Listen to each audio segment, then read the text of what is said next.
ശ്രീകുട്ടിയെ ഗർഭണ്ടായ കാലത്ത് നീ എന്തൊക്കെ ചുണ്ടിത്തരങ്ങളാ കാട്ടിക്കൂട്ടിയെ? അന്ന് നിന്റെ മണം പിടിക്കില്ല എന്ന് പറഞ്ഞ് എന്നെ കൊണ്ട് ചന്ദനത്തേലും പൂച്ചോളാ നീ. അന്ന് എനിക്ക് ഇവർക്ക് ഗർഭമൊന്നുമില്ല, അഹങ്കാര. ഇനി ഇവിടെ ജീവിക്കാൻ എനിക്ക് വയ്യ. നമുക്ക് എങ്ങടെങ്കിലും മാറാം, ഒരു കൊച്ചു വീട് മതി. എന്താ മാലതി ഈ പറയണേ? പിന്നെ ഇവിടത്തെ കാര്യങ്ങൾക്ക് ആര് നോക്കും? ആര് നോക്കിയാലും കൊള്ളാം. ഓരോരുത്തർ അവകാശം പറഞ്ഞ് നിൽക്കുന്നുണ്ടല്ലോ, വായിച്ചു കൊടുക്ക്.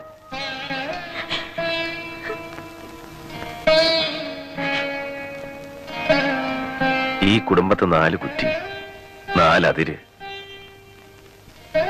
ഞാൻ ഇതുവരെ ഒന്നും ആലോചിച്ചിട്ടില്ല. വേണ്ട മാലതി, ഈ മണ്ണ് വിട്ട് ഞാൻ എങ്ങടാ പോവാ? സഹിക്ക, നമുക്ക് ഭൂമിയോളം സഹിക്ക.